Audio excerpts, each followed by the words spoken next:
السلام علیکم ورحمۃ اللہ وبرکاتہ۔ عزیز طلبہ و طالبات، آج ہم جماعت نہوم کے مضمون تاریخ و سیاست سے سبق نمبر 8 صنعت اور تجارت کے بارے میں مزید معلومات حاصل کریں گے۔ اس سبق میں ہم آزادی کے بعد کے دور کی صنعت اور تجارت کے متعلق معلومات حاصل کریں گے۔ بھارت آزادی کے بعد صنعتی ترقی کے فروغ کے لیے 1948 میں صنعتوں کو طویل مدتی قرض مہیا کرانے کے مقصد سے انڈین انڈسٹریل فائنانس کارپوریشن کا قیام عمل میں آیا۔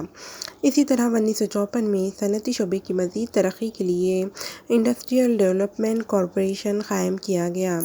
یعنی کہ آزادی کے بعد بھارت کے حالات بہت خراب ہو گئے تھے، اسی لیے مختلف شعبوں کو ترقی مہیا کرنے کے لیے اور انہیں فروغ دینے کے لیے مختلف اقدامات اٹھائے گئے۔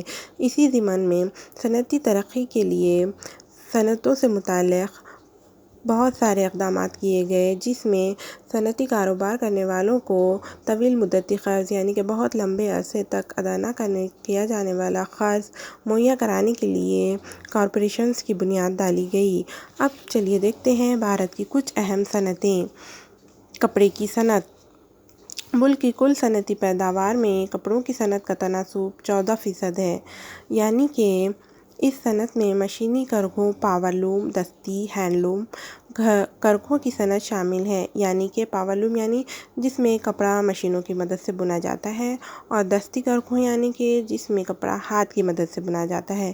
دستی یعنی کہ ہاتھ سے بنے جانے میں بہت زیادہ محنت لگتی ہے۔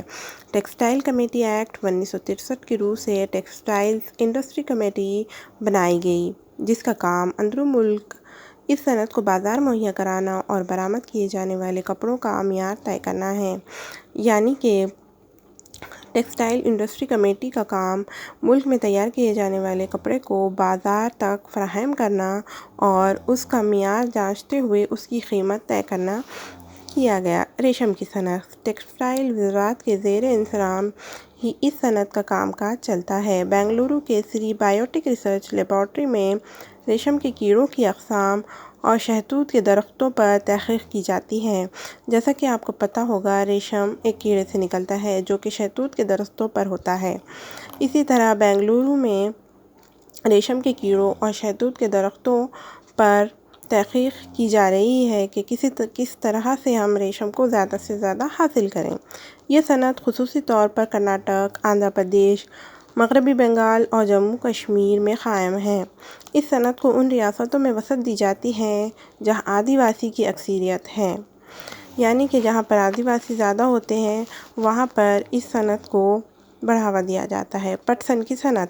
پٹسن کی پیداوار میں بھارت ایک اہم ملک ہے۔ بھارت میں بڑے پیمانے پر پٹسن کی درآمد کیا جاتا ہے۔ پٹسن سے کپڑا، بورے، رسی وغیرہ اشیاء بنائی جاتی ہیں۔ پٹسن آپ لوگوں کو تو پتہ ہی ہوتا ہے، جیسے پٹسن کی رسی جیسے نہایت ہی کارآمد ہوتی ہے۔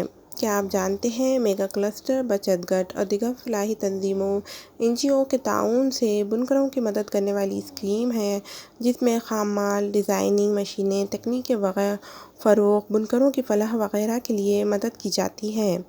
دستکاری۔ یہ مشقت طلب شعبہ ہے۔ مزید روزگار کی صلاحیت، کم سرمایہ، زیادہ منافع، برآمد کو دی جانے والی ترجیح اور مزید زر مبادلہ کی وجہ سے دستکاروں اور نقاشوں کو روزی کے ذرائع میسر آئے۔ دستکاری۔ دستکاری یعنی کہ ہاتھ سے کیا جانے والا کام، جس میں صلاحیت لگتی ہے اور کم سرمایہ میں آپ زیادہ سے زیادہ منافع کما سکتے ہیں، اسی لیے یہ بہت اہمیت کا حامل ہے۔ دیہی اور شہری علاقوں میں کاریگروں کو بازار مہیا کرانے کے لیے دلی ہاٹ جیسا تشہیری نظام مارکیٹنگ نیٹ ورک ہر شہر میں شروع کیا گیا۔ ان میں ممبئی شہر بھی شامل ہے۔ یعنی کہ دیہی اور شہری علاقوں سے دستکاروں کے مال کو بازار مہیا کرانے کے لیے ایڈورٹائزمنٹ یعنی کہ تشہیر نظام شروع کیا گیا، جس کا نام دلی ہاٹ رکھا گیا۔ ان میں ممبئی بھی شامل ہے۔ موٹر سازی کی صنعت۔ موٹر سازی میں بھارت ایک اہم ملک ہے۔ یہاں تیار کی جانے والی گاڑیاں تقریباً 40 ممالک کو برآمد کی جاتی ہیں۔ موٹر سازی کی صنعت میں بھارت کو بہت اہم مقام حاصل ہے۔ یہاں پر بڑے پیمانے پر گاڑیاں بنائی جاتی ہیں۔ بھارت میں موٹر سازی کی صنعت اس شعبے کو سن رائز زون کہا جاتا ہے۔ مثلاً بھارت میں بننے والے ٹریکٹر کی صنعت دنیا کی سب سے بڑی صنعت ہے اور دنیا کے 1/3 ٹریکٹر بھارت میں بنتے ہیں۔ یعنی کہ دیکھیے کتنی بڑی بات ہے، ٹریکٹر کی صنعت۔ ٹریکٹر یہ دنیا کے بہت سارے ممالک میں بھارت سے ہی بن کر جاتے ہیں۔ یہاں بننے والے ٹریکٹر ترکستان، ملیشیا اور افریقی ممالک کو برآمد کیے جاتے ہیں۔ اسی طرح سے دیکھیے سیمنٹ کی صنعت۔ عمارت کی تعمیر اور بنیادی تعمیراتی کام میں سیمنٹ کی صنعت ایک اہم مقام رکھتی ہے۔ یہ صنعت ٹیکنالوجی کی ترقی یافتہ صنعتوں میں سے ایک ہے۔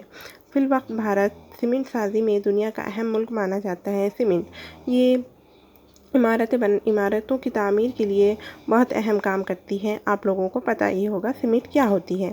سیمنٹ یہ صنعت ٹیکنالوجی کی ترقی یافتہ صنعتوں میں سے ایک ہے، یعنی کہ یہ بہت تیزی سے ترقی کر رہی ہے۔ چمڑے کی صنعت یہ ملک کی بہت بڑی صنعت ہوتی ہے۔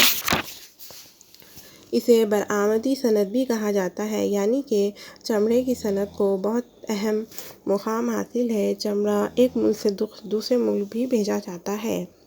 شکریہ۔